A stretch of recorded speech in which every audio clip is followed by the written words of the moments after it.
यही दुआए नुतबा अगर आप तर्जुमे के साथ पढ़े ना, यही ज़ियारत आशूरा, अल्लाह ने ज़िंदगी दी तो अभी ज़ियारत आशूरा पे तफसील से मैं पढ़ूँगा। आप कहते हैं इन्नी सिल्मुन लिमन सालमकुम, जुमले हम अदा करते हैं, इन्नी सिल्मुन लिमन सालमकुम। मौला मैं हर उस शख्स से दोस्ती का हाथ बढ़ाता हूँ जिसने आपको दोस्त रखा, वह हरबुन लिमन हारबकुम, मेरी हर उस शख्स से जंग है जो आपसे लड़ा या जिसकी आपसे जंग है। आज सवाल यह है, मोमिन मोमिन से क्यों लड़ता है, जबकि मुझे पता है मैं भी मौला हुसैन से मोहब्बत करता हूँ, ये भी मौला हुसैन से मोहब्बत करता है। तो ये खुल्लम खुल्ला ज़ियारत आशूरा में जो मैं कह रहा हूँ उसकी नाफरमानी है। आज एक शिया के घर में जाना पसंद नहीं करता, मौलाना ये मुकस्सिर है, मौलाना ये गाली है। मैंने कहा और वर्जन भी बनाओ, कम थे हमारे पास वर्जन। ये कहाँ से चीज़ें पैदा हो रही हैं? अब शैतान इन्हीं चीज़ों में इंसान को लगा के असल हदफ से इंसान को क्या करता है, दूर करता है।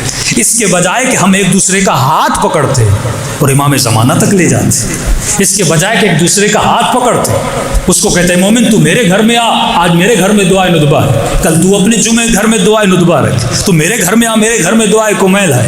इराक की बात कर रहा हूँ, एक इराकी खातून कहती उसकी आदत थी डेली बेसिस पे 10 मिनट अपने घर में इमाम हुसैन की मजलिस करती थी, 10 मिनट्स खुद ही पढ़ती थी, 2-3 फ़ज़ाइल के जुमले, 2-3 मसाइब के जुमले, इसको आदत थी अपने घर में। ये जो आप आमाल करते हैं ये नहीं कि सिर्फ इसका उखरवी फ़ायदा है, इसका दुनियावी फ़ायदा भी होता है। वो खातून कहती है कि मेरे मोहल्ले में, मेरे शहर में वबा आ गई, वबा की बीमारी आई, सब के घरों में उनके बच्चे मर गए, सबके घरों में बीमारी आई, लेकिन इस पूरे मोहल्ले में अगर किसी का घर बचा हुआ था तो मेरा घर बचा था।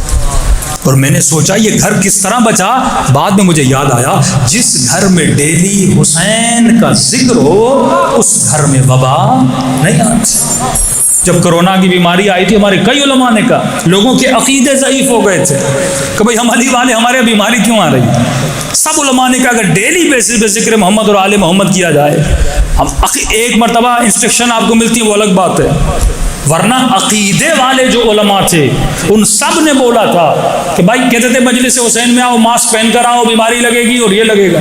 अकीदे वाले उलमा सब ने ये बोला था, ये हो नहीं सकता कि मजलिस इमाम हुसैन से कोई बीमार होकर जाए। फिर मजलिसों का फ़ायदा क्या, फिर अकीदों का फ़ायदा क्या, जब हम खुद कहते हैं तनज़्ज़लुल मलाइका, जहाँ जहाँ ज़िक्र मोहम्मद और आले मोहम्मद होता है वहाँ अल्लाह के मलाइक नाजिल होते हैं, वो अल्लाह की रहमतें नाजिल होती हैं, अल्लाह की बरकतें नाजिल होती हैं। जहाँ ज़िक्र मोहम्मद और आले मोहम्मद होता है वहाँ लोग शफा लेने आते हैं, बीमार होने नहीं आते। हाँ, ये शफा अकीदा जब इंसान का कमज़ोर हो जाए, कमज़ोर अकीदा इंसान को तबाह बर्बाद कर देता है, लेकिन जब अकीदा मजबूत हो, मजलिसें हुई, जुलूस हुए, कितने लोग बीमार हुए, कितने लोगों को कोरोना लगा। जब अकीदा मजबूत होता है तो इंसान बीमार भी नहीं होता। ये खातून डेली बेसिस पर अपने घर में इमाम हुसैन का जिक्र करवाती थी।